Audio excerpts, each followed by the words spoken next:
Hey everyone, happy Wednesday. Happy Halloween too.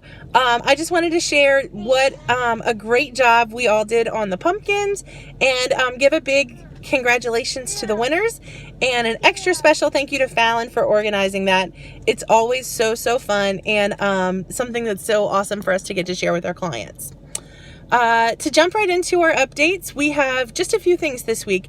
We are welcoming a new team member, Hannah Frederick. She's joining our resort team starting tomorrow on the 1st. So everybody be sure to welcome her. Welcome to our team, Hannah. I also wanted to remind of 3 essential things that we need. Again, this video is for uniting all of our departments. These are things that everybody needs to work together to do better on, or to get clarity on. So the first thing is we have got to do better about wearing our walkies. So many departments wear walkies. We've got the resort team, call center team, customer care team, our lab nurse, our treatment room nurse.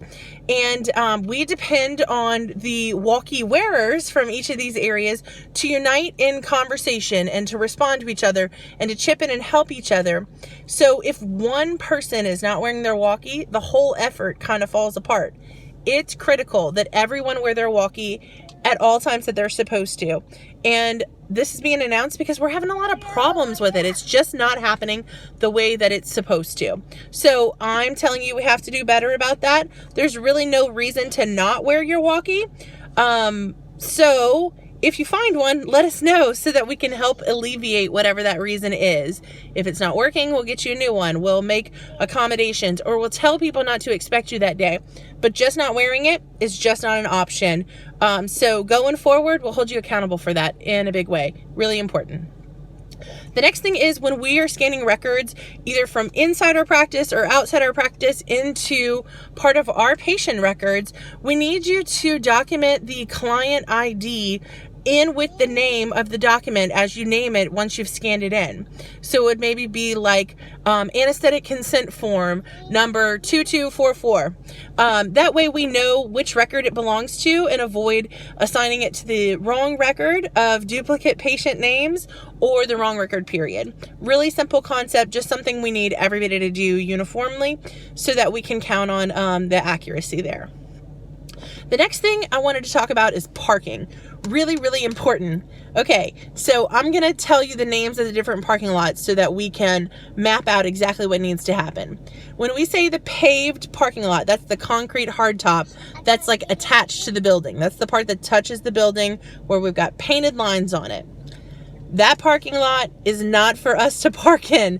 That paved parking lot, we need all those spots for clients now. It's really important that we do that.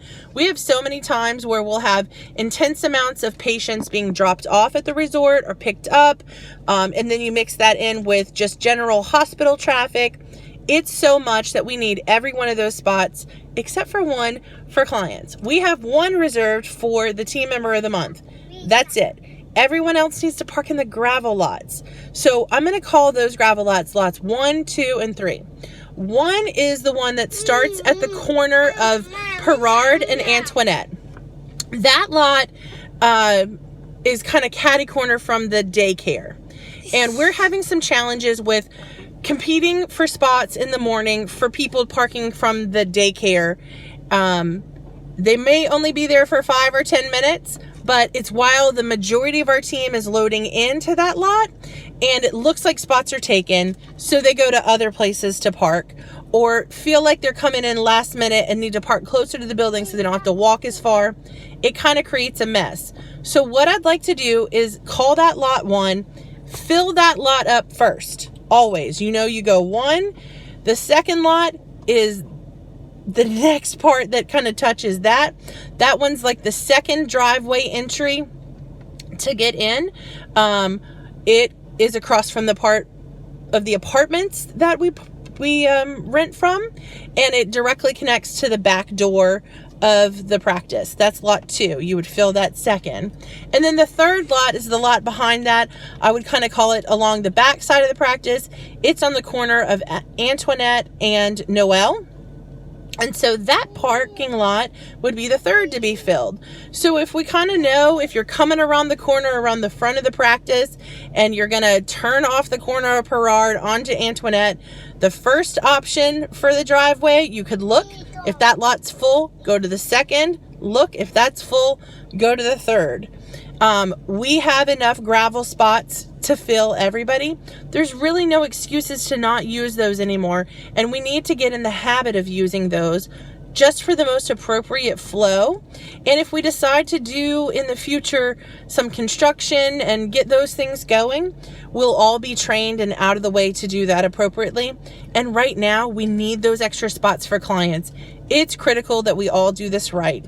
I don't want to be the parking lot police, but I do want to say we have to do better. So we have to do better. Just make sure that that happens and that you understand that. So never on the hard top.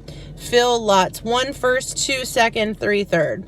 Really, really simple if you think about it that way. One apprehension that we've had to parking in the third lot is that it makes it hard. I know this. I park in the third lot every day. It makes it hard to come across when that ground is soft. So we've asked everybody to start saving pallets. Apparently the pallets got thrown away. That's okay. More will come. What we want to do is once we get pallets, if you unload the rest of the food off of it, just put the pallets down starting at the part that's kind of the edge of the shed and working your way across the little ditch that goes between lots 2 and 3. So put one pallet down. Once we get the second one, put that touching it, and we'll just work our way right from the edge of the shed to the road until we've got a nice little sidewalk going between the two. I know it's not a perfect thing, but it's cheap, easy, effective, and it's recycling, right? So just make sure that that happens.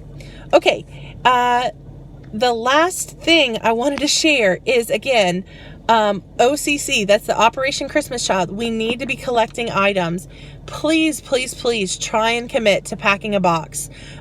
We have the essential items for you: toothbrush, soap, backpack, drink bottle, the box itself decorated already.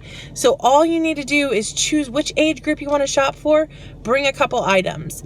If you're not the shopper person, find a friend who is, or find a coworker who is, and maybe say, hey, if I give you $10, will you shop for my box while you're shopping for yours? Turn those things into the big blue bin that we use for food donations in the front lobby. And once we get those items, we'll be able to pack the boxes for you.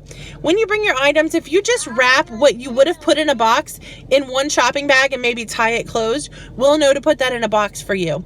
Trying to make this super easy so we can participate and make the big impact that we want to. It's critical. We need everybody to participate. As I said when we were launching it, 100 boxes, 100 people. If everybody packs one box, we'll reach our goal. So please try and do that. This weekend will be a great time. I'm sorry. This weekend will be a great time to shop for those items and turn them in so we can hit our goal next week. Okay, well, I hope you'll have a fun time trick-or-treating. I'm so sorry. Thanks for all you do, and have a great week.